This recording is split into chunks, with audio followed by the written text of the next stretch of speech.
एक बार आज खुशी का दिन है। लंबे इंतजार के बाद पूरी दिल्ली जिस खुशी का इंतजार कर रही थी, आज दिल्ली के शिक्षा जनक मनीष सिसोदिया हमारे बीच में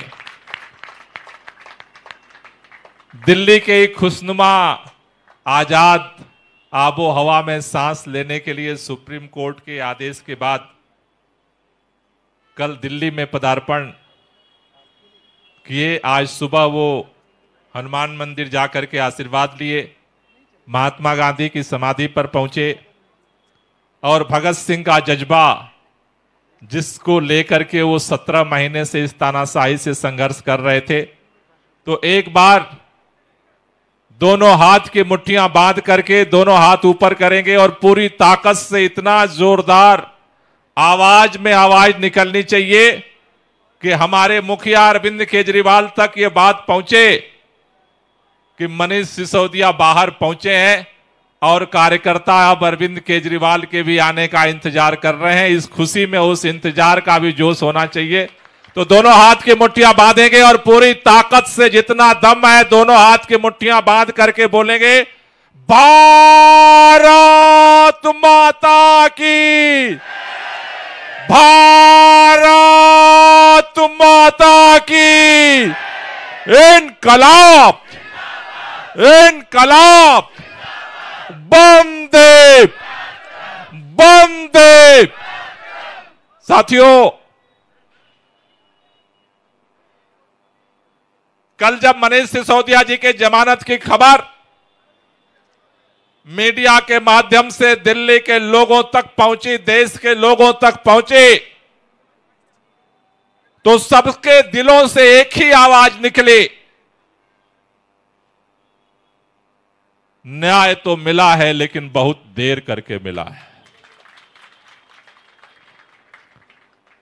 भारतीय जनता पार्टी की सरकार ने जिस तरह से सीबीआई और ईडी का चक्रव्यूह बिछाया था,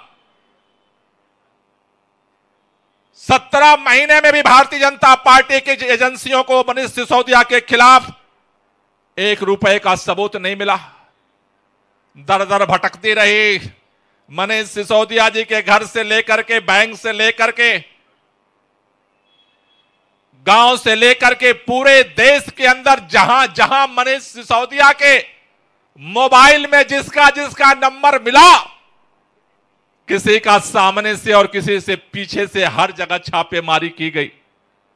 इस देश के अंदर चारों तरफ चप्पे चप्पे पर जहां मनीष सिसोदिया के कदमों के निशान थे, भारतीय जनता पार्टी की सरकार ने और देश के माननीय प्रधानमंत्री जी की जितनी ताकत थे, सारी ताकत लगा ले। कल भाजपा के नेता कह रहे थे जमानत ही तो मिली है, ये जमानत नहीं है। मनीष सिसोदिया की जमानत अगले विधानसभा में भाजपा के जमानत जब्त होने का लाइसेंस मिला है। मनीष सिसोदिया जी की जमानत इस तानाशाही के सारे ताकत, सारे तिकड़म, सारे षड्यंत्र की समाप्ति की घोषणा हुई है। याद करो, मनीष सिसोदिया जी के गिरफ्तारी के बाद ट्रायल कोर्ट से हाई कोर्ट, हाई कोर्ट से सुप्रीम कोर्ट, सुप्रीम कोर्ट से ट्रायल कोर्ट, ट्रायल कोर्ट से हाई कोर्ट, हाई कोर्ट से सुप्रीम कोर्ट, सुप्रीम कोर्ट से ट्रायल कोर्ट, ट्रायल कोर्ट से हाई कोर्ट, हाई कोर्ट से supreme court. Bharatiya Janata party सोचती थी कि इस चक्रव्यूह का कभी अंत नहीं होगा। मनीष सिसोदिया की जमानत इस बात का भी ऐलान है, तानाशाही कितनी भी ताकतवर हो वो पराजित होती है, और सत्य कितना भी धुंधला हो, कितना भी झुठलाया जाए, कितना भी छुपाया जाए, सत्य की जीत होती है। 17 महीने बाद भी सुप्रीम कोर्ट के अंदर ना तो ईडी के पास, ना तो सीबीआई के पास कोई प्रमाण, कोई सबूत नहीं मिला। लेकिन 17 महीने मनीष सिसोदिया के जिंदगी को जिस तरह से इस कीमती क्षणों को जो दिल्ली की जनता के काम के लिए समर्पित था, एक एक दिन, एक एक पल, एक एक घंटा भारतीय जनता पार्टी ने उस समय का कत्लेआम किया है। अरे दिल्ली के लोगों ने तो प्रचंड बहुमत से आम आदमी पार्टी की अरविंद केजरीवाल जी के नेतृत्व में सरकार बनाई। अरविंद केजरीवाल जी के नेतृत्व में आम आदमी पार्टी की सरकार ने दिलो जान से दिल्ली के लोगों के लिए काम किया। इन सारे षड्यंत्रों के बावजूद, सत्येंद्र जैन जी को जेल में रहने के बावजूद, 17 महीने से मनीष सिसोदिया जी को जेल में रहने के बावजूद, मार्च से अरविंद केजरीवाल के जेल में रहने के बावजूद, 6 महीने संजय सिंह जी को जेल में रहने के बावजूद, मैं भाजपा के लोगों को विनम्रता से चैलेंज देकर कहना चाहता हूं, 10-10, 20-20, 30-30 साल से तुम्हारी राज्यों में सरकार है, केंद्र में भी तुम्हारी तीसरी बार सरकार बन गई। सारे षड्यंत्रों के बावजूद अगर दिल्ली के अरविंद केजरीवाल की सरकार के काम को एक तराजू पर रखोगे और भारतीय जनता पार्टी के सभी राज्यों की सरकारों का काम दूसरे तराजू पर रखोगे, जेल के बावजूद भी केजरीवाल का काम तुम पे भारी पड़ेगा, उसका मुकाबला तुम नहीं कर सकते।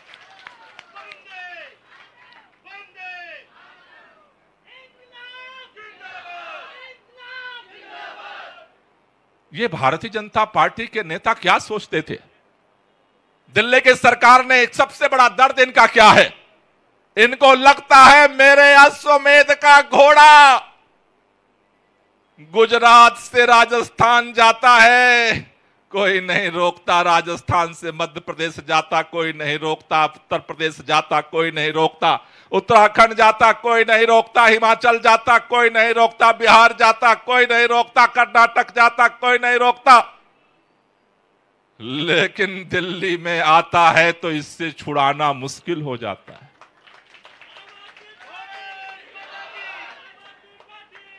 सारी ताकत लगा लिया भारतीय जनता पार्टी ने, लेकिन भारतीय जनता पार्टी को इस बात का घमंड था कि 15 साल से एमसीडी में हमारी सरकार है, लेकिन इस बार दिल्ली के लोगों ने वहां से भी विदाई कर दी। इनको लगा कि अब हमें दिल्ली के अंदर आम आदमी पार्टी से हम चुनाव नहीं जीत सकते, और इसी तरह से अगर ये काम करते रहे तो दिल्ली से पंजाब पहुंच गए, पंजाब से गोवा पहुंच गए, और गोवा से गुजरात में जाकर के इनके किले में छेद कर दिए।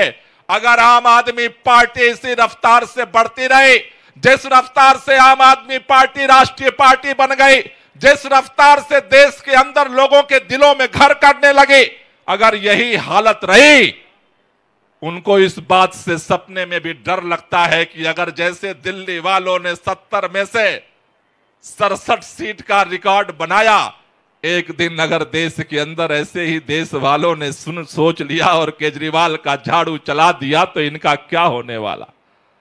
और उसके बाद ये षड्यंत्र शुरू हुआ फर्जी केस बनाने का, नई कहानी बनाने का।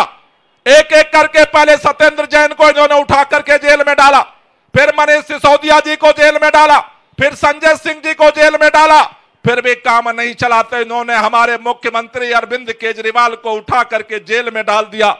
ये सोचते क्या थे?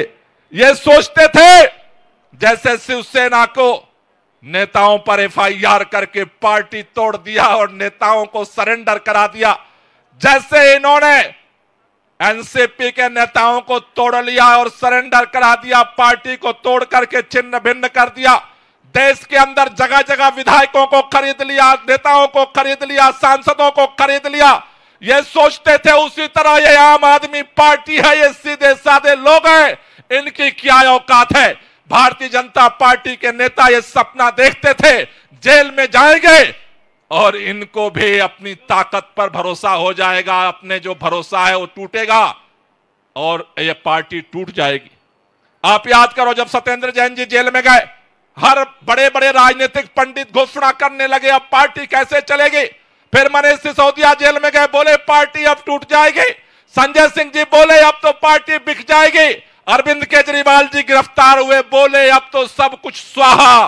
भाजपा के लोगों से मैं कहना चाहता हूं और देश के लोगों से भी विनम्रता कहना चाहता हूं, आम आदमी पार्टी टूटने, बिकने और झुकने के लिए नहीं पैदा हुई है।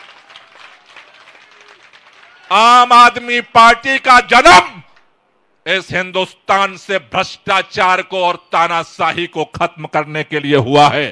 जब तक इस देश के अंदर अन्याय रहेगा, जब तक इस देश के अंदर तानाशाही रहेगी, जब तक इस देश के अंदर गैर बराबरी रहेगी, आम आदमी पार्टी कल भी लड़ी थी, आज भी लड़ती है और कल भी तुमसे आंखें मिला करके लड़ती रहेगी। ये लड़ाई जारी रहेगी।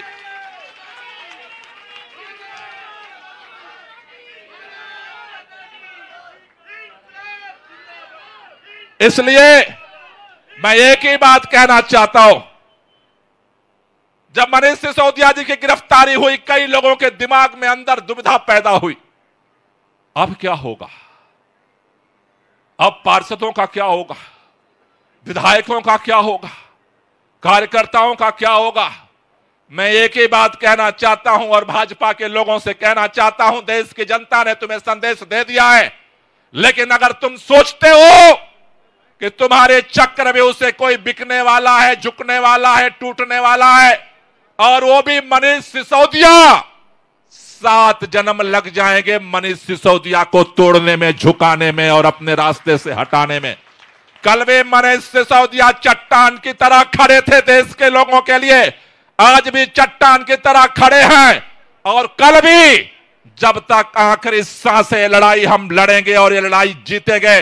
चिंता मत करो, मनीष सिसोदिया जी बाहर आए हैं, जल्द ही ट्रायल कोर्ट से मुख्यमंत्री जी को जमानत मिल चुकी है, सुप्रीम कोर्ट से जमानत मिल चुकी है और ये जो सीबीआई का फंदा है ये भी टूटेगा और हमारा मुख्यमंत्री जेल से जल्द ही छूटेगा। ये लड़ाई जारी रहेगी, इस लड़ाई को कमर कसो, ये लड़ाई हम लड़ेंगे और ये लड़ाई हम, इसलिए दोनों हाथ के मुट्ठियां बांधो और पूरी ताकत से बोलेंगे, लड़ेंगे, लड़ेंगे, अरे लड़ेंगे, अरे लड़ेंगे। भारत माता की। आप सब लोगों का बहुत बहुत शुक्रिया। मेरा रंग दे बसंती चोला, मेरा रंग दे बसंती चोला, हो आज रंग दे, हो माए रंग दे, मेरा रंग दे बसंती चोला, मेरा रंग दे बसंती चोला, मेरा रंग दे बसंती चोला, मेरा रंग दे बसंती चोला, माए रंग दे बसंती चोला।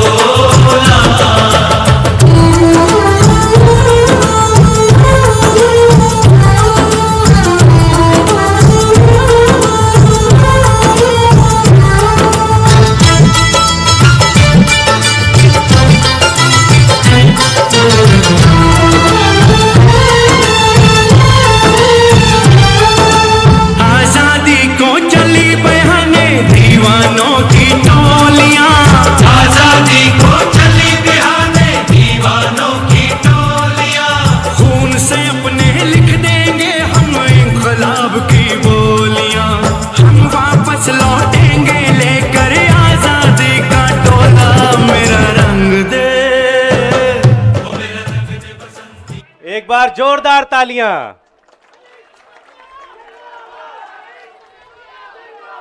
मनीष सिसोदिया, मनीष सिसोदिया, मनीष सिसोदिया, मनीष सिसोदिया, मनीष सिसोदिया, मनीष सिसोदिया।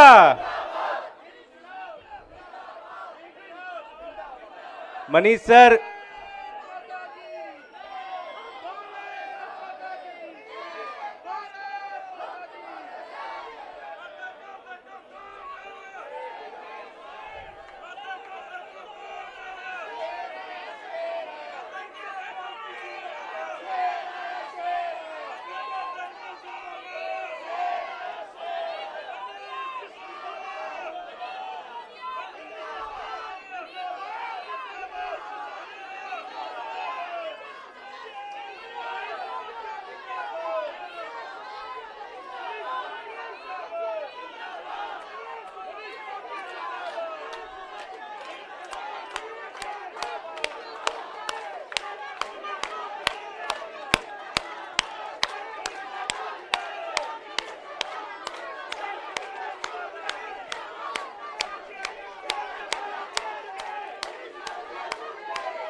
भारत माता की। इंकलाब, इंकलाब। बहुत लोग ये सोचते हैं कि मनीष जी की क्या भूमिका है। मैं कई बार कई मंचों से कई जगहों पे ये कहता हूं कि अगर अरविंद जी इस पार्टी के पिता हैं तो मनीष जी मां है इस पार्टी के, और हम लोगों को पाला है, संवारा है और इस स्थिति में लाके खड़ा किया। बच्चे तो पिता के बिना 10-15 दिन, 20 दिन, महीना रह लेते हैं, लेकिन मां के बिना हम लोग 17 महीने रहे हैं यहां पे। साथियों, जहां तक ये आवाज जाती हो, मैं आपसे एक ही विनती करूंगा, ये फरवरी का जो चुनाव होगा ये बदला लेने का चुनाव है। ये किसी को विधायक बनाने का चुनाव नहीं है, किसी को कुछ बनाने का चुनाव नहीं है। ये बताने का चुनाव है कि हमारी मां को आपने 17 महीने तक जेल के अंदर रखा, एक सीट नहीं देंगे आपको। 17 की 70 सीटें आपकी जीतेंगे दिल्ली में।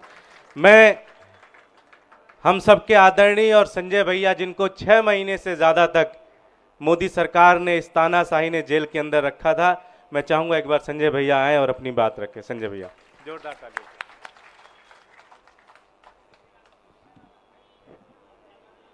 एक बार जोरदार नारा लगाएंगे, भारत माता की। मंच पर आसीन हम सबके भाई, जिन्होंने 17 महीने संघर्ष किया, तपस्या की जेल में रहकर, भाई मनीष सिसोदिया जी, सम्मानित मंच, ज्यादा नाम नहीं लूंगा क्योंकि समय बहुत कम है, आपको मनीष जी को सुनना है।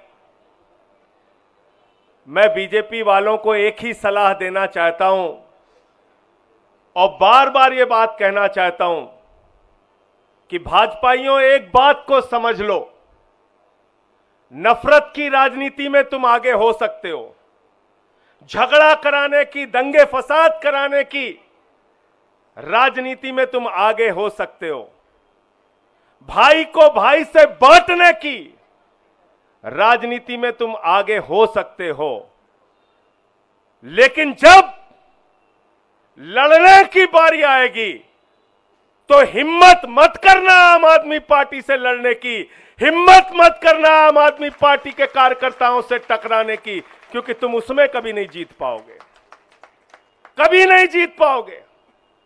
हमारी ट्रेनिंग इस संघर्ष की हुई है और तुम लोगों की ट्रेनिंग अंग्रेजों से माफी मांगने की हुई है, देश से गद्दारी की हुई है। तुम्हारे पुरखों ने देश से गद्दारी करने का काम किया है, अंग्रेजों से माफी मांगने का काम किया। इसलिए लड़ने के काम में कभी चुनौती मत देना, कभी आम आदमी पार्टी को नहीं झुका सकते, कभी हमारे नेताओं को नहीं झुका सकते।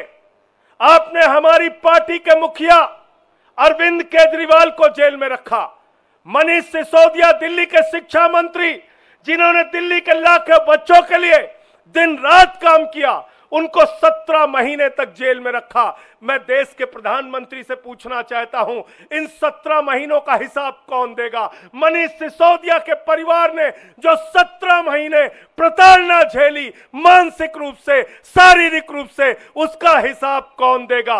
मनीष सिसोदिया ने खुद जेल में रह के जो यातना झेली, उसका हिसाब कौन देगा? भाजपाई कहते हैं सिर्फ जमानत ही तो मिली है, सिर्फ जमानत ही तो मिली है। मैं दिल्ली के लोगों, आपसे हाथ जोड़ के कहना चाहता हूं, चुनाव का परिणाम जब आए और बीजेपी के लोग चिल्ला के कहें मेरी जमानत जब्त हो गई, मेरी जमानत जब्त हो गई, तो आपको एक ही बात कहना है, सिर्फ जमानत ही तो जब्त हुई है, सिर्फ जमानत ही तो जब्त हुई है, सिर्फ जमानत ही तो जब्त हुई है, सिर्फ जमानत ही तो जब्त हुई है। यह काम आपको करना है, यह काम करना है साथियों। और अगर अरविंद केजरीवाल से प्यार करते हो, मनीष सिसोदिया से प्यार करते हो, सत्येंद्र जैन से प्यार करते हो, इस पार्टी से प्यार करते हो, तो आज ही से जुट जाना और चुनाव के बाद एक एक भाजपाई से मिलकर कहना सिर्फ जमानत ही तो जब्त हुई है, सिर्फ जमानत ही तो जब्त हुई है, सिर्फ जमानत ही तो जब्त हुई है। यह काम आपको करना है। मैं ज्यादा लंबी बात आपसे नहीं करूंगा। और ईडी सीबीआई इनका खेल आपने 17 महीने तक देखा। ईडी कौन सी संस्था है? कौन सी संस्था है ईडी? ईडी के अफसर इसी दिल्ली के अंदर 5 करोड़ की रिश्वत लेते हुए उनको सीबीआई ने पकड़ा। ईडी के अधिकारियों को तमिलनाडु में रिश्वत लेते हुए सीबीआई ने पकड़ा। ईडी के अधिकारियों को राजस्थान की पुलिस ने रिश्वत लेते हुए पकड़ा। और 9 अगस्त को मनीष सिसोदिया की जमानत हुई। 8 अगस्त को 20 लाख रुपए ईडी के असिस्टेंट डायरेक्टर को रिश्वत लेते हुए पकड़ा गया। ये बेईमान लोग हैं। ये जांच करेंगे हमारी, ये जांच करेंगे। जिनका कन्विक्शन रेट मात्र 0.5% है, ये जांच करेंगे। और भाजपा ही जांच करेंगे। मैं तो भाजपाइयों के बारे में कहता हूं, हिंदुस्तान की सबसे भ्रष्ट पार्टी अगर इस धरती पर कोई है तो भारतीय जनता पार्टी। देश के जितने बेईमान और भ्रष्टाचारी हैं, सब आज नरेंद्र मोदी जी के साथ हैं। तो मैं सिर्फ यही कहना चाहता हूं कि आज मनीष सिसोदिया जी के साथ मिलकर और बहुत जल्दी हमारे नेता अरविंद केजरीवाल जी बाहर आएंगे और हम सब मिलकर, याद रखना, ये वादा पूरा करना है आपको। क्या कहना है? चुनाव परिणाम के बाद सिर्फ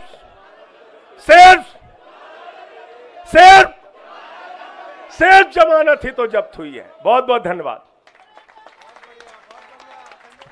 मैं अब आप सबके बीच में उस व्यक्ति को बुलाना चाहता हूं जिन्होंने इस देश की राजनीति को बदला है। राजनीति में आने के बाद क्या क्या हो सकता है, लाखों बच्चों की, उनके परिवारों की उम्मीद बने हैं। मैं हम सब के प्रेरणा स्रोत, जिसे मैंने पहले भी किया, हम सब की माँ मनीष सिसोदिया जी को बुलाना चाहता हूं। प्लीज जोरदार तालियों से वेलकम करिए, जोरदार तालियों से पूरी तरह से।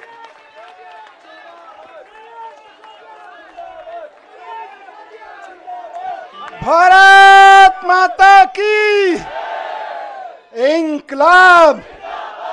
और वो नारा जिससे ये पिछले 10 साल से खौफ खाते हैं कि अगर देश के दिल में ये नारा बैठ गया है, हाँ, भ्रष्टाचार का एक ही काल, भ्रष्टाचार का एक ही काल। ये ईडी और सीबीआई का ताना बाना इसलिए नहीं बुना गया कि कोई बेईमानी हो गई है। ये ईडी और सीबीआई का ताना बाना इसलिए बुना गया है कि कश्मीर से कन्याकुमारी तक किसी चाय के ढाबे पे भी रुके हुए 10 लोगों से बात करोगे कि केजरीवाल कौन है जानते हो? बोले यार वो दिल्ली में काम बड़ा शानदार कर रहा है, और काम तो कर ही रहा है, ईमानदारी से कर रहा है। केजरीवाल जी का नाम आज ईमानदारी का प्रतीक बन गया पूरे देश में। और भारतीय जनता पार्टी इतनी अपने आप को कहते हैं दुनिया की सबसे बड़ी पार्टी होने के बावजूद एक राज्य में एक उदाहरण नहीं पेश कर पाई कि उस राज्य में काम ईमानदारी से हो रहा है और काम हो रहा है। उस छवि को बिगाड़ने के लिए ये सारा षड्यंत्र, सारे कुचक्र रचे जा रहे हैं, उस अरविंद केजरीवाल जी की ईमानदारी की छवि को बिगाड़ने के लिए। लेकिन जनता जानती है, जनता के दिल के दरवाजे खुले हुए हैं। आप जेल के दरवाजे बंद कर सकते हो, लेकिन जनता के दिल के दरवाजे बंद नहीं कर सकते। जनता के दिलों में आज भी वही नारा गूंज रहा है पिछले 10 साल से। बताइए क्या? भ्रष्टाचार का एक ही काल, भ्रष्टाचार का एक ही काल।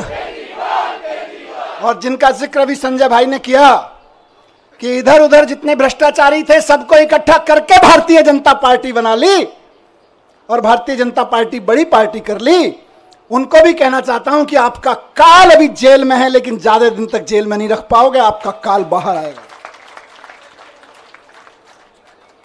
17 महीने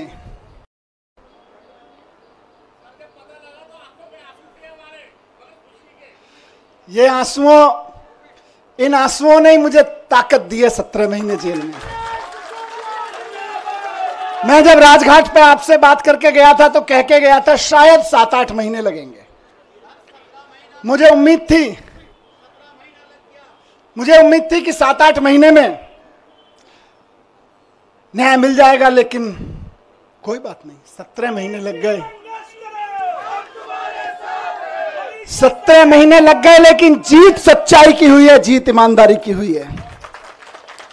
इसीलिए कहते हैं कि भगवान के घर पे देर है लेकिन अंधेर नहीं है। भगवान के घर पे देर हो सकती है लेकिन अंधेर नहीं हो सकती है। इनकी तो बड़ी कोशिशें करी इन्होंने, संजय भाई के ऊपर, मेरे ऊपर, अरविंद जी के ऊपर, पार्टी के और नेताओं के ऊपर। देश के सख्त से सख्त कानूनों की सख्त से सख्त धाराएं लगा के इनको बंद कर दो झूठे सच्चे केस में, और ऐसी ऐसी धाराएं लगा दो जो दुनिया भर में आतंकवादियों के ऊपर लगाई जाती हैं।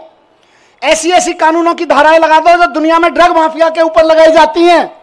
ऐसी ऐसी धाराएं लगा के इन्होंने सोचा इनको जेल में बंद कर दो, तो जैसे आतंकवादी को जेल में डाल देते हैं तो सड़ता रहता है, जैसे ड्रग माफिया को जेल में डालते हैं तो दुनिया में सड़ता रहता है। इन्हें लगा अरविंद केजरीवाल, मनीष सिसोदिया और संजय सिंह को भी जेल में डालेंगे तो सड़ जाएंगे। लेकिन आपके आंसुओं की कीमत है ये, आपके आंसुओं की ताकत है ये कि जेल के ताले भी पिघल जाते हैं।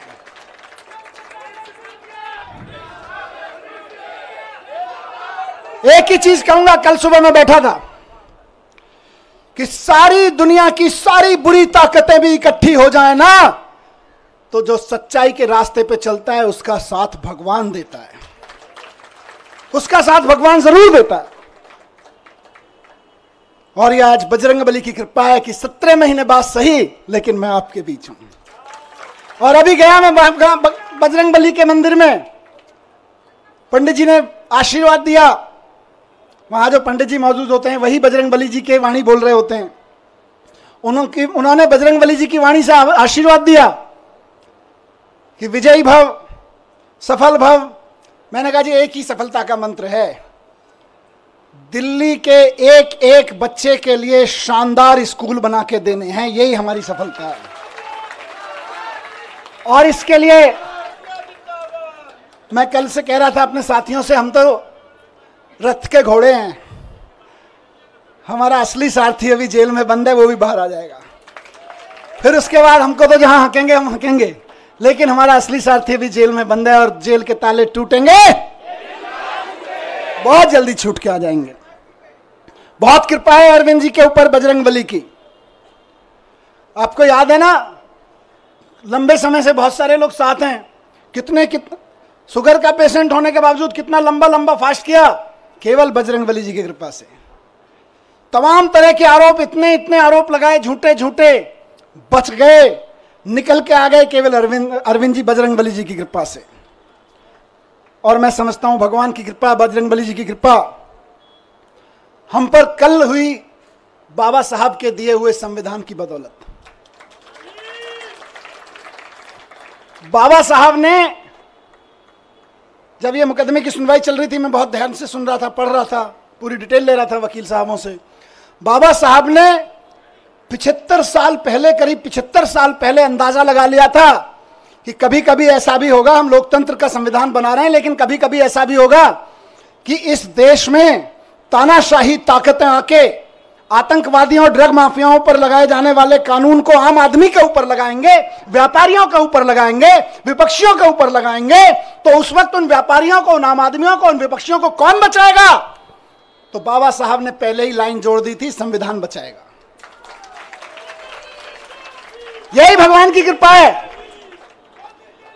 कौन बचाएगा उनको जब तानाशाह सरकार अपना जुल्म करेगी, एजेंसियों का दुरुपयोग, कानूनों का दुरुपयोग करेगी, जेलों का दुरुपयोग करेगी, तो कौन बचाएगा?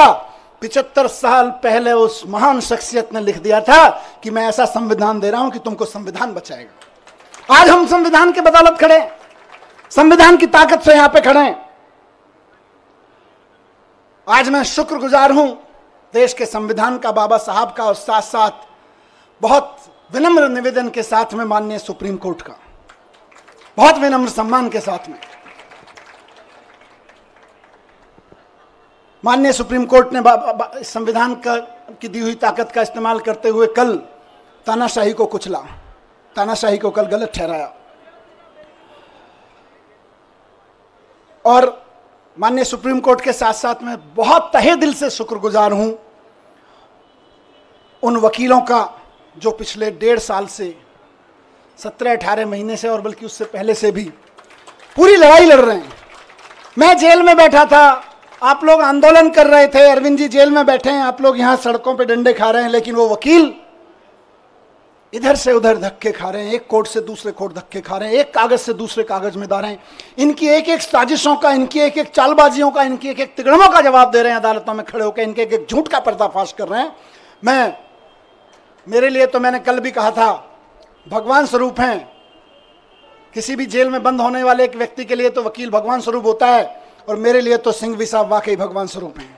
अभिषेक मनु सिंघवी जी, जिन्होंने इस पूरी कानूनी लड़ाई को इस अंजाम तक पहुंचाया और जल्द ही अरविंद जी को भी बाहर लेकर आएंगे। मैं धन्यवाद करता हूं सिंघवी साहब का, मैं धन्यवाद करता हूं दयान कृष्णन साहब का, मैं धन्यवाद करता हूं मोहित माथुर साहब का, जिन्होंने बहुत बेबाकी से अदालतों के सामने ईडी और सीबीआई और भारतीय जनता पार्टी के सच को बेनकाब किया है। और मैं बहुत प्यार के साथ धन्यवाद करता हूं, उनमें से कुछ लोग मेरे उनसे उम्र में छोटे हैं, कुछ बड़े हैं, अपनी आम आदमी पार्टी की लीगल टीम के कुछ वकील साथी हमारे एमएलएज यहां खड़े हैं, साथ साथ में उनको सबको कोऑर्डिनेट करने वाले विवेक भाई इधर शायद नहीं होंगे, किसी विवेक जैन इसी किसी अदालत में इस समय जाके आर्गुमेंट कर रहे होंगे, इरशाद भाई इस समय कहीं किसी अदालत में आर्गुमेंट कर रहे होंगे, कुछ पेपर बना रहे होंगे, और उनके कई साथी यहाँ खड़े मैं देख रहा हूं, अपने सारे साथियों को मैं उनका भी बहुत धन्यवाद करता हूं। रजत, साथ साथ में मैं शुक्रगुजार हूं देश भर में आम आदमी पार्टी के एक एक कार्यकर्ता का, नेताओं का। मैं तो 17 महीने जेल में था, जेल की छोटी सी एक कोठरी थी, इसकी 1/4 सी, इस पूरे स्टेज की 1/4 कोठरी में कोई नहीं। जब मैं गया था तो मैंने वहाँ के सिपाही वगैरह कहते थे, सर बड़े ऊपर से ऐसी हिदायतें वैसी हिदायतें हैं। मैंने कहा आप चिंता मत करो, मैं तो जंतर मंतर पे एक अखबार के साइज पे सो गया था, मुझे कोई दिक्कत नहीं है। मैं तो वहाँ से निकला हूँ जहाँ अरविंद केजरीवाल जी और मैं और संजय भाई बनारस रेलवे स्टेशन के, और जहाँ देश भर में रेलवे स्टेशन में रात को 2 बजे ट्रेन आती थी, तो इतने भी पैसे नहीं थे कि रात को किसी लॉज में रुक जाएं, तो जाके 9 बजे खाना खा के स्टेशन पे ही सो जाते थे अखबार बिछा के। हम तो वहां से भी निकल के आए, हमें तो कोई दिक्कत नहीं है। तो लेकिन हम तो वहां सो रहे थे, लेकिन डंडे कौन खा रहा था? जब मैं कोर्ट आता था तो मैं देखता था बैरिकेड लगे हुए और उसके दूसरी तरफ से नारे लग रहे हैं, अखबारों में देखता था, टीवी में देखता था, आप में से बहुत सारे चेहरे यहां खड़े हैं, मैं देखता था ये मेरी बहन को लाठी लगी, ये मेरी बहन को एक पुलिस वाले ने धक्का दिया, ये मेरे एक भाई को पकड़ के खींचा। दर्द होता था और वहीं से ईश्वर से दुआ करता था, इनको सबको सलामत रखना, इनकी मदद करना, इनको ताकत देना। सलाम करता था आपकी ताकत को मैं वहां से, एक एक कार्यकर्ता को सलाम करता हूं मैं, और सिर्फ डंडे खाने के लिए नहीं, क्योंकि भारतीय जनता पार्टी की जो एक्सपर्टीज अभी संजय भाई ने बताई, उनमें एक शामिल है कि दूसरी पार्टी के कार्यकर्ताओं को और नेताओं को तोड़ने के, दबा के, धमका के, सामदान दंड भेद करके, जेल में भेजने की धमकी देके, जेल में भेज के, उनके हमले करवा के, उनको धमकी करवा के एकमात्र एक्सपर्टीज किसी पार्टी ने पाई है तो वो भारतीय जनता पार्टी है। लेकिन उसके बावजूद आप टिके रहे, एक एक आदमी टिका रहा, एक एक आदमी झुका नहीं, टूटा नहीं, एक एमएलए कैसे सारे खड़े हैं। मैं जानता हूं किस किस के ऊपर क्या क्या दबाव नहीं था और क्या क्या नहीं होगा और क्या क्या धमकियां नहीं आ रही थी, लेकिन उसके बावजूद बेबाकी से खड़े रहे, सीना तान के खड़े रहे। उस सीने, तने हुए सीने को मैं सलाम करता हूं आप लोगों को, आप डटे रहे। और आज देखिए मजे की बात, अब तो दुश्मन भी इस बात को मानने लगा है कि यार इन आम आदमी पार्टी वालों में कुछ तो मिट्टी है, जो 17 महीने 6 महीने जेल में रह जाते हैं इनके नेता, उसके बावजूद ना झुकते हैं ना टूटते हैं, किसी मिट्टी के तो बने हैं। ये उस मिट्टी के बने हैं, मैं बताता हूं, ये उस मिट्टी के बने हैं। भारतीय जनता पार्टी वालों, जिस मिट्टी पर भगत सिंह का पसीना की बूंदें गिरी हुई हैं, जिस मिट्टी पे गांधी ने गोली खाई थी, जिस मिट्टी पे भगत सिंह के पसीने की बूंदें गिरी हुई हैं, जिस मिट्टी पे खड़े होकर बाबा साहब ने तुम्हारी जैसी लोगों की ताकतों के, उस वक्त की ताकतों के जुल्म झेले थे, उस मिट्टी से ये बने हुए हैं। इनको तुम्हारी तोता मैना क्या तोड़ पाएंगे? ये तुम्हारे सीबीआई और ईडी क्या तोड़ पाएंगे? इनको नहीं टूटे लोग। और मैं जेल में बैठा बैठा दुआएं करता रहा और सलाम करता रहा अपने एक एक साथी को कि यह है अरविंद केजरीवाल की मुट्ठी, यह है अरविंद केजरीवाल की फैमिली, यह है अरविंद केजरीवाल का कुनबा, जिसकी एक उंगली को भी हिम्मत से हिला नहीं पा रहे हो तुम लोग। वाह, फक्र था मुझे सब पे। आपने कहा ना कि आप आंसू बहाते थे बाहर, मैं कहता हूं मैं फक्र से सीना चौड़ा करके उस जेल की कोठरी में बैठा होता था अपने एक एक भाई पे के ऊपर और एक एक बहन के ऊपर। यह मेरी ताकत थी। जेल के अंधेरे, मैं कहूंगा कि जेल के अंधेरे में यह ताकत तो होती है कि वो तोड़ तो सकती है, लेकिन जिसके बाहर इतना प्यार, इतनी ताकत, इतना सम्मान। मैं कल से उतरा हूं। मुझे किसी ने बोला, मनीष जी 17 महीने बाद आ रहे हो, 2 दिन के लिए रेस्ट पे चले जाना। मैंने कहा यार, जेल के बाहर कदम रखने के बाद पहला हाथ जिस कार्यकर्ता ने पकड़ा था और रात को घर तक जो दूर खड़ा था केवल देख के गया है, वो उम्मीद लगा रहा है कि मेरा मनीष सिसोदिया, मेरा भाई बाहर आ गया है। और मैं कहूं नहीं, मैं तो छुट्टी जा रहा हूं यार। नहीं, खून पसीना बहाने के लिए बाहर आया हूं, छुट्टियां मनाने के लिए नहीं।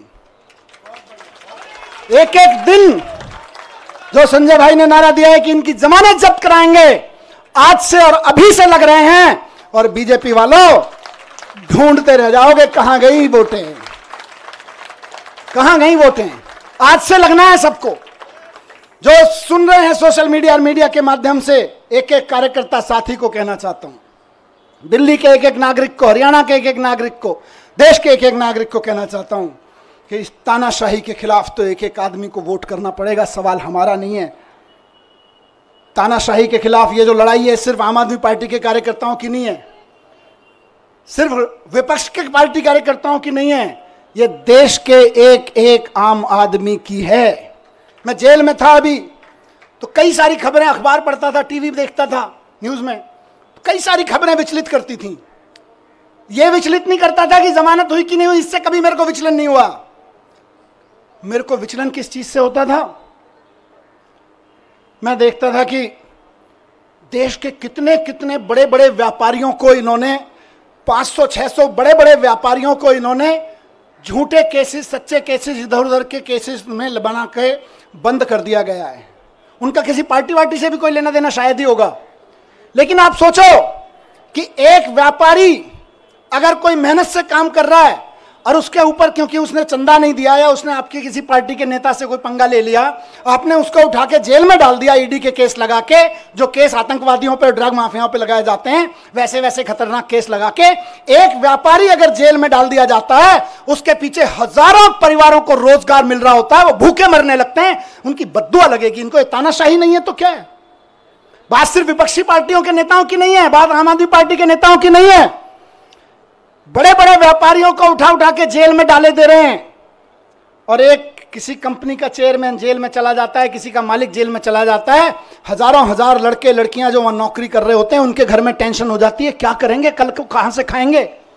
आपको समझ में नहीं आता, ये नौकरियां खा रहे हो आप लोग अपने चंदे के धंधे पर। ये तानाशाही नहीं है तो और क्या है? कोई गलत करे तो सजा दो, लेकिन चंदे के धंधे में ईडी का नोटिस भिजवाओ, अपनी एजेंसियों के कानूनी कागज भिजवाओ और उसके बाद उसको अंदर कर दो। ये धंधा तो तानाशाही ही कहा जाएगा भाई। ये भ्रष्टाचार के खिलाफ लड़ाई नहीं है, ये तो तानाशाही है। मुझे बताओ कि 10 साल, अभी थोड़े दिन पहले बहन आतिशी लड़ रही थी उसके लिए, 10,000 शिक्षकों को इन्होंने दिल्ली सरकार के स्कूलों के एक रात में, रात को 2 बजे ऑर्डर पास कराया, ट्रांसफर कर दिया एक रात में। अब किसी का बच्चा आज पढ़ता है स्कूल में 11वीं क्लास में, वो तैयारी करा रहे हैं गुरुजी, टीचर पूरी मेहनत से कि यार इसमें तो IIT में जाने का पोटेंशियल है। कल को टीचर का ऑर्डर मिल रहा है, नहीं नहीं हमने तो 10,000 टीचर्स को इधर से उधर कर दिया है क्योंकि हमें तो ट्रांसफर पोस्टिंग का शौक था, अब तुम भाड़ में जाओ। ये तानाशाही नहीं है तो और क्या है?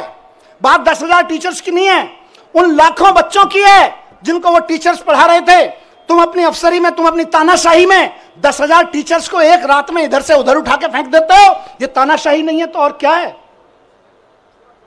यही तानाशाही है जिसके खिलाफ हमको आवाज उठानी चाहिए।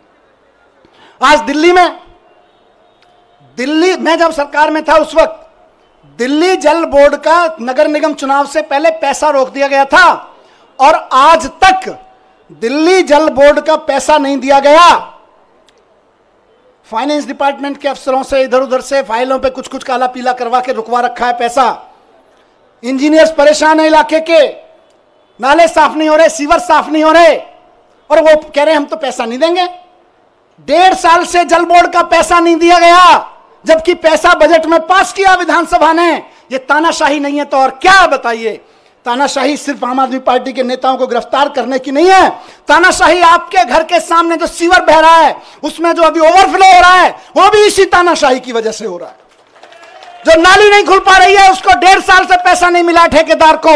वो इंजीनियर रो रहा है बेचारा कि मैं कहां से पेमेंट करूं ठेकेदार को। यह भी इसी तानाशाही की वजह से हो रहा है। आपकी गलियों की नालियां सड़ी हुई हैं इस तानाशाही की वजह से। मैं ही जेल में नहीं हूं, केजरीवाल जी जेल में नहीं है, आप भी नरक में रहने को मजबूर हैं इसी तानाशाही की वजह से, क्योंकि आपके घर के सामने का सीवर फ्लो हो रहा है, 1.5 साल से पेमेंट नहीं हुआ जल बोर्ड का। ये तानाशाही नहीं है तो और क्या है? आज पूरे देश में मैंने कहा विचलित करती थी मुझको इस खबरें। हर रोज कहीं ना कहीं सुप्रीम कोर्ट भी डांट लगा रहा है, उसके बावजूद जनता अपनी सरकार चुनती है। कहीं के राज्यपाल को, कहीं के उपराज्यपाल को कह के जनता की चुनी हुई सरकार के कानून कैंसिल करवा देते हैं। कई महीने तक कानून, कई साल तक कानून पड़े रहते हैं, उनकी पॉलिसी नहीं पास होने देते। ये तानाशाही नहीं है तो और क्या है? नुकसान किसको हो रहा है? नेताओं को तो खाली जेल ही हो रही होगी, असली नुकसान तो जनता का हो रहा है, जिसके लिए पॉलिसी बनाई गई थी, जिसके लिए कोई कानून बनाया गया था। यह तानाशाही है, इस तानाशाही के लिए लड़ना पड़ेगा दोस्तों।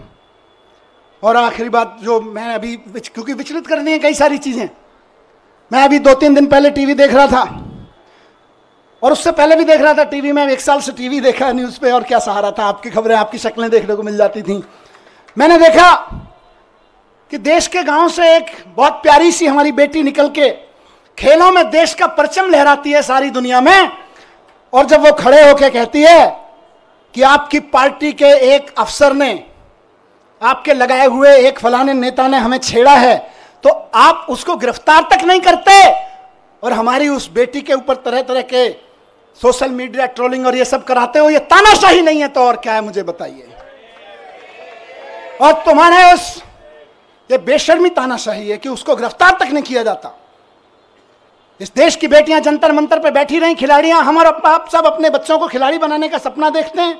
बेटियों को कहते हैं जा बेटी उछाल, लगा छलांग और छाले फलक पे, और उसको कोई बैठ के वहां पे इनका चमचा बैठ के उसको छेड़े तो हमें सहन होगा। लेकिन ये तानाशाही है कि उसको गिरफ्तार तक नहीं करते हो तुम। यही तानाशाही है दोस्तों। और उस तानाशाही का चरम स्वरूप हमने देखा कि अब उस बेटी के साथ क्या किया गया। मैं बहुत ज्यादा नहीं कहूंगा उस बारे में, लेकिन सबको पता है किसने किया और क्या किया। आज अगर उसके आंसू बहे हैं तो कुछ तो खेल किया गया है, कुछ तो खेल किया गया है दोस्तों। 17 महीने में जब मैं अंदर था तो अंदर रह के मैंने खूब चिंतन मनन किया। टाइम ही टाइम था, यहाँ तो आप लोग टाइम देते नहीं हो, वापस आ गया हूँ, फिर टाइम नहीं दोगे। खूब चिंतन मनन किया, अपने ऊपर भी किया, समाज के ऊपर, देश के ऊपर, व्यवस्था के ऊपर, सरकारों के ऊपर खूब अध्ययन किया। मेरे ख्याल से मैंने कम से कम हर 3-4 दिन में एक किताब खत्म कर देता था मैं। और कई लोगों ने भेजी, बाई पोस्ट किताबें भेजी आप में से कई लोगों ने, भाई साहब ये भी पढ़ो, ये भी पढ़ो, ये भी पढ़ो। तो यहाँ वहाँ भी नहीं छोड़ते थे, बोले काम पे लगाए रखेंगे। तो करीब करीब मैं समझता हूँ 300 की किताबें मैंने पढ़ी वहाँ पे। हर 2-3 दिन में एक किताब खत्म हो जाती थी। पर सबसे पहले आपको ध्यान होगा मैं गीता लेके गया था, और गीता लेके गया था तो मेरे दिमाग में ना प्रश्न थे कि यार भगवान, मैं तो स्कूल ही तो बनवा रहा था, मेरे को जेल क्यों भेज दिया? मेरी बीवी की, मेरे बच्चे की क्या गलती थी कि मैं दिल्ली के बच्चों के लिए दिन रात सुबह से शाम एक करके स्कूल बनवा रहा था, उनके लिए अच्छे IIT में चले जाएं, अच्छी नौकरियां लग जाएं। क्या मैंने भगवान से पूछा अंदर आंख बंद करके कि मेरी क्या गलती थी, मैं जेल में क्यों? तो भगवान ने कहा गीता पढ़, पता चल जाएगा। अंदर से आवाज आई और मैंने गीता पढ़ी और मुझे जवाब मिल गया। मेरे मन में जो भी सवाल आया, मैं ऐसा नहीं है कि यहां कोई उसकी बात कर रहा हूं। जब आदमी अंदर जेल में होता है, अकेला बैठता है, तालों में वो शीशों के पीछे बैठता है, तो तरह तरह के सवाल उठते हैं, अंदर बहुत झांकता है। बहुत सवाल उठते थे मन में, और बस भगवान की ऐसी कृपा है कि मेरे मन में जो सवाल उठा और अंदर से आवाज आती थी, इस सवाल का जवाब तुझे कहीं बाहर से नहीं मिलेगा, गीता में मिलेगा, पढ़ ले। खूब गीता पढ़ी और बाद में तो मैंने कम से कम 10 महान लोगों की व्याख्या कम से कम 10 पढ़ ली होंगी, अलग अलग लोगों की, विनोबा भावे जी की, गांधी जी की, श्री श्री जी की, आचार्य प्रशांत जी की, बहुत लोगों की व्याख्या की हुई गीता मैंने पढ़ डाली, देवदत्त पटनायक की। सब में से पढ़ पढ़ के मुझे बड़े सारे आंसर मिलते चले गए, मुझे अपने सवालों के आंसर मिलते चले गए। खूब गीता पढ़ी मैंने। उसके अलावा मैंने दुनिया भर की एजुकेशन की बुक्स पढ़ी, अमेरिका में, फ्रांस में, जापान में, इंडिया में भी कहाँ एजुकेशन पे क्या काम हुआ, खूब पढ़ा मैं। कम से कम 100-125 बुक्स तो मैंने एजुकेशन के बारे में पढ़ी, दुनिया की एजुकेशन सिस्टम के बारे में।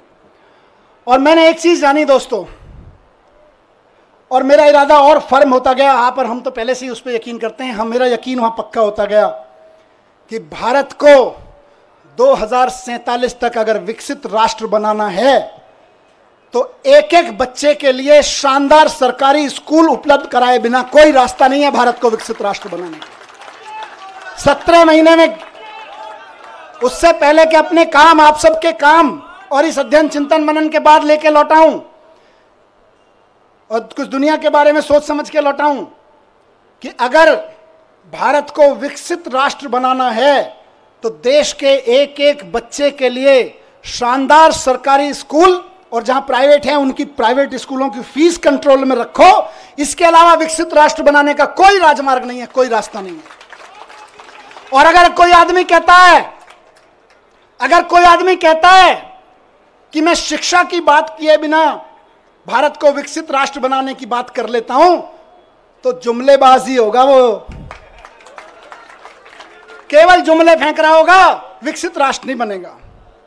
अगर कोई आदमी कहता है कि इस देश के हर आदमी के लिए अच्छे अस्पताल, अच्छे मोहल्ला क्लिनिक उपलब्ध कराए बिना, अच्छे सरकारी अस्पताल बनाए बिना हम विकसित राष्ट्र खड़ा कर लेंगे, तो महाजुमलेबाज होगा, नेता तो नहीं हो सकता, वो कोई विजनरी लीडर तो नहीं हो सकता। अपनी तानाशाही, जुमलेबाजी की आड़ में तानाशाही का चुनाव जीतने की कोशिश कर रहा होगा, लेकिन नहीं बन सकता। बिना शिक्षा के, बिना स्वास्थ्य के विकसित राष्ट्र बन ही नहीं सकता। दुनिया का कोई राष्ट्र विकसित नहीं बना बिना शिक्षा, बिना स्वास्थ्य और बिना रोजगार पे काम किए हुए। विकसित राष्ट्र की बात हो रही। अब इनको दर्द क्या है? आम आदमी पार्टी ये कर दे रही है। हम नहीं कह रहे, लोग कह रहे हैं कि यार ये बच्चे पढ़ जाएंगे तो अपने आप 2047 का भारत विकसित हो जाएगा। आज ये जो माँ बाप हैं, जो कल आने वाले समय के माँ बाप हैं, ये अगर इनको सबको अच्छे अस्पताल मिल गए, आने वाले बच्चों के लिए अच्छे अस्पताल मिल गए, तो अपने आप भारत विकसित हो जाएगा।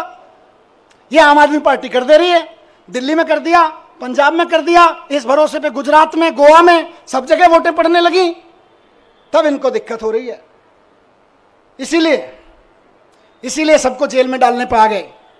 फिर से सलाम करता हूं कि इनकी तमाम ताकत के बावजूद, इनकी तमाम साजिशों के बावजूद, बुरे वक्त में चट्टान की तरह से इकट्ठे होकर खड़े रहे आप सब लोग, उस जज्बे को मैं सलाम करता हूं। ये पार्टी की ये लीडरशिप, बीच बीच में लीडरशिप यहाँ खड़ी है, बैठी है, कई सारे एमएलए साथी, कई सारे सीनियर लीडर्स यहाँ सब खड़े हैं। ये सब एक मुट्ठी की तरह से जिस तरह से खड़े रहे वो मिसाल है। आने वाले समय में जब आम आदमी पार्टी का आगे जाके राजनीतिक इतिहास लिखा जाएगा देश का, तब लोग कहेंगे कि सबसे बुरे दौर में पार्टी की सारी सीनियर लीडरशिप अपना खून पसीना एक करके सड़कों पे लड़ रही थी, एकजुट होकर लड़ रही थी। ये केजरीवाल जी का कुनबा एकजुट होकर लड़ रहा था, केजरीवाल जी का कुनबा बिखरा नहीं, केजरीवाल जी के साथ खड़ा रहा। इसी से इनको डर लगता है। और फिर कह रहा हूं कि भारतीय जनता पार्टी को अगर लगता है कि मनीष सिसोदिया को जेल भेजने के बाद वो दिल्ली की शिक्षा क्रांति को रोक लगा देंगे, तो वो गलती कर रहे हैं, वो भूल कर रहे हैं इस बात की। दिल्ली के हर गरीब आदमी को, और ये इलेक्शन का ऐलान कर रहा हूं, दिल्ली के हर गरीब आदमी को बेहतरीन शिक्षा देके उसको समाज की मुख्य धारा में लाने का सपना पूरा करने के लिए हम अपनी जान भी दे देंगे। तुम जेल की क्या बात करते हो यार? तुम जेल से डराते हो, हम जान देने के लिए तैयार हैं। बच्चों की एजुकेशन के लिए, नौकरी के लिए और स्वास्थ्य के लिए तो हमारी ये कई जिंदगियां भी कुर्बान हो जाएं तो कम है यार। आप हमें जेल से डराते हो? नहीं डरेंगे, नहीं डरेंगे आपकी जेलों से। केंद्र कितना भी षड्यंत्र कर ले, 2 करोड़ जनता दिल्ली की, उसके जीवन में खुशहाली लाने के लिए फिर से हम उतरेंगे। एक एक घर पे जाएंगे, एक एक घर को बताएंगे कि केजरीवाल जी इसलिए जेल में नहीं है कि उन्होंने कोई जुल्म किया है, वो इसलिए जेल में है कि आपके बच्चों को एजुकेशन देने का सच्चा काम उन्होंने करके दिखा दिया। वो इसलिए जेल में नहीं है कि उन्होंने कोई भ्रष्टाचार किया है, वो इसलिए जेल में है कि आपके मोहल्ले में जो मोहल्ला क्लिनिक चल रहा है वो मोहल्ला क्लिनिक केजरीवाल जी ने बना दिया और आप आराम से वहां जाके अपना छोटे मोटी चीजों का इलाज करा लेते हो। बड़े बड़े सरकारी अस्पताल शानदार होते चले गए, इसलिए केजरीवाल जी जेल में है। और ये फिर से कहूंगा कि जैसे संजय जी को निकाला, जैसे मुझे निकाला और साथियों को निकाला, हर साथी को और केजरीवाल जी को भी संविधान की ताकत निकाल के लाएगी। भारतीय जनता पार्टी और इनके तोता मैना कितने ही ताकतवर हों, लेकिन देश के संविधान से ताकतवर नहीं है। ये लोग देश के संविधान से ताकतवर नहीं है। इनकी सारी यातनाएं, सारी पीड़ाएं सह के भी हम तैयार हैं, क्योंकि हमको यकीन है कि हमारा सुप्रीम कोर्ट है और हमारा संविधान है, संविधान जीतेगा। बस आखिर में यही कहूंगा कि हम भगत सिंह के चेले हैं। कह के गया था ये बात, कह के गए थे ना, भगत सिंह के चेले हैं, डरने वाले नहीं है तुम्हारी जेलों से भी और तुम्हारे तोता मैना से भी। 17 महीने में जैसा गया था, बिल्कुल 17 महीने पहले जैसा गया था वैसा ही दिख रहा हूं कि नहीं दिख रहा? एनर्जी कुछ कम है कि ज्यादा है? ज्यादा है ना?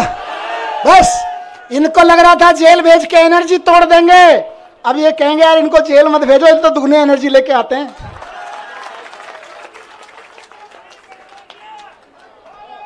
तो दोस्तों आखिर में एक बात कहूंगा और वो इंपॉर्टेंट चीज है।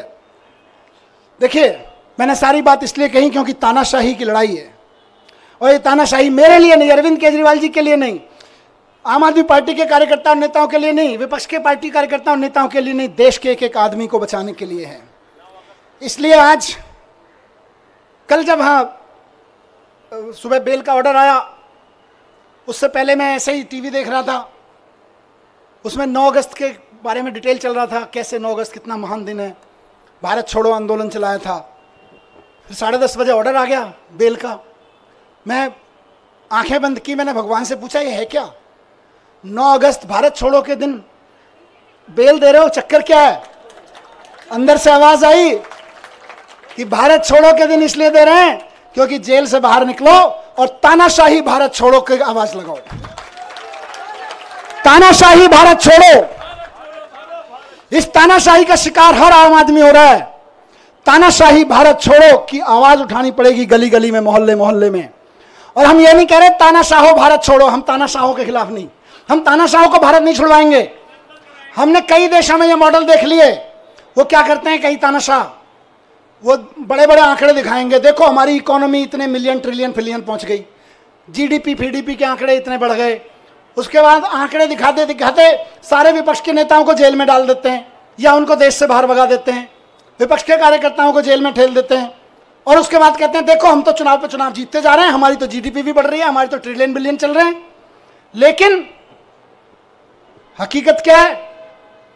वो कई देशों की जनता ने दिखा चुकी है कि भाई हम तो तानाशाहों को बाहर भगा देते हैं, लेकिन हम भारत हैं, हम विवेकानंद की, गांधी की, नानक की जन्मभूमि है, हम बाबा साहब की जन्मभूमि है। हमारे को जरूरत नहीं है किसी तानाशाह को बाहर भगाने की, हम तो तानाशाही को बाहर भगाएंगे। तो तानाशाही भारत छोड़ो, भारत छोड़ो, भारत छोड़ो, तानाशाही भारत छोड़ो, भारत छोड़ो, भारत छोड़ो, तानाशाही भारत छोड़ो, भारत छोड़ो, भारत छोड़ो। तानाशाही आज हमारे और आपके जीवन के लिए, एक आम आदमी के जीवन के लिए खतरा बन गई है, इसको छुड़वाना पड़ेगा।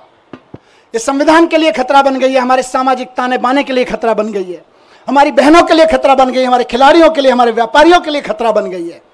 इससे लड़ना पड़ेगा।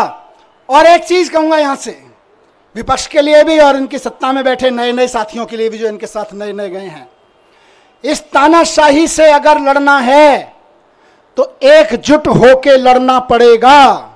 ये ना सोचें कि आज आम आदमी पार्टी के कार्यकर्ता नेता जेल में हैं, कल नंबर आपका भी आएगा, कल नंबर उनका भी आएगा जो दूसरे पक्ष में बैठे हैं या इधर के पक्ष में बैठे हैं, कल नंबर उनका भी आएगा जो इधर नए नए गए हैं कि हम तो इनके साथ हैं। एनडीए के साथियों को भी कहना चाहता हूं, उनके साथ जो गए हैं, और इंडिया गठबंधन के भी एक एक आदमी को और बाकी सब पार्टियों के साथियों को कहना चाहता हूं, पार्टी की जिंदगी के लिए नहीं, नेताओं की जिंदगी के लिए नहीं, देश के लिए इकट्ठा होकर लड़ना पड़ेगा, देश के लिए इकट्ठा होकर लड़ना पड़ेगा। और आज कह रहा हूं इस मंच से कि अगर देश के पूरे विपक्ष के नेता पूरी ताकत से एक बार हुंकार भर देंगे तो आज देश में वो माहौल है कि अरविंद केजरीवाल जी 24 घंटे के अंदर बाहर आ जाएंगे। अगर देश के विपक्ष के नेता एकजुट होकर हुंकार भर देंगे तो केजरीवाल जी केवल और केवल 24 घंटे के अंदर जेल से बाहर आ जाएंगे। मैं आज लिख के दे रहा हूं आपको, लेकिन इकट्ठे होकर करना पड़ेगा। ये मत सोचिए अभी तो केजरीवाल जी गए, जब हम पे आएगी तो देखेंगे, नहीं, सब पे आई हुई है। सबको इकट्ठे होकर लड़ना पड़ेगा, सबको इकट्ठे होकर चुनाव भी लड़ने पड़ेंगे, लड़ाइयां भी लड़नी पड़ेंगी, कानूनी लड़ाइयां भी लड़नी पड़ेंगी। और एकजुट हो गया तो इस चुनाव में तो दिखाई दिया कि 400 पार ढूंढते रह गए। एकजुट होकर लड़ेंगे तो आगे आने वाले चुनावों में भी ढूंढते रह जाएंगे कहां है, 0 पार, बस सीधे कहा 0 पार। तो ये कोई ये ना सोचे कि अलग अलग लड़ लेंगे, जब हमारी लड़ाई आएगी तो लड़ लेंगे। लड़ाई सबकी है, लड़ाई देश की है, लड़ाई एक एक भारत के नागरिक की है। सब पार्टी वालों को, जिनको जनता ने थोड़ा थोड़ा भी कहीं कहीं भरोसा दिया है, कहीं ज्यादा दिया है, सबको इकट्ठा होकर इस तानाशाही के खिलाफ लड़ना पड़ेगा, जोर से चिल्लाना पड़ेगा कि तानाशाही भारत छोड़ो। और जिस दिन तानाशाही भारत छोड़ो का नारा हर गले से निकल गया, केजरीवाल जी सबसे पहले जेल से बाहर आएंगे। हेमंत सोरेन जी आ गए ना, देखो कितनी दिन मुझे निकाला, अभी अरविंद जी भी आएंगे, लेकिन सबको करना पड़ेगा, ऐसे नहीं कि सब। तो मैं बस यही कह रहा हूं कि आम आदमी पार्टी की तरफ से तो आज हम भरोसा दिलाते हैं कि दिल्ली के चुनाव में भी और बाकी चुनावों में भी पूरे देश में, कश्मीर से लेकर कन्याकुमारी तक, एक एक घर में इस आवाज़ को उठाएंगे, एक एक शहर, एक एक नगर में इस आवाज़ को उठाएंगे और बता देंगे कि हमारे इरादे कितने फौलादी हैं। तुम चाहे जितनी यातनाएं दे लो, तुम चाहे जितने जुल्म कर लो, जब तक इस देह में प्राण रहेगा और माथे पे संविधान रहेगा, इस दिल में हिंदुस्तान रहेगा। भारत माता की, भारत माता की। बहुत बहुत धन्यवाद सर।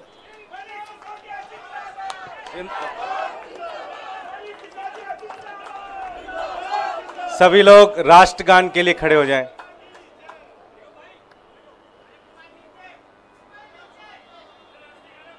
जन गण मन अधिनायक।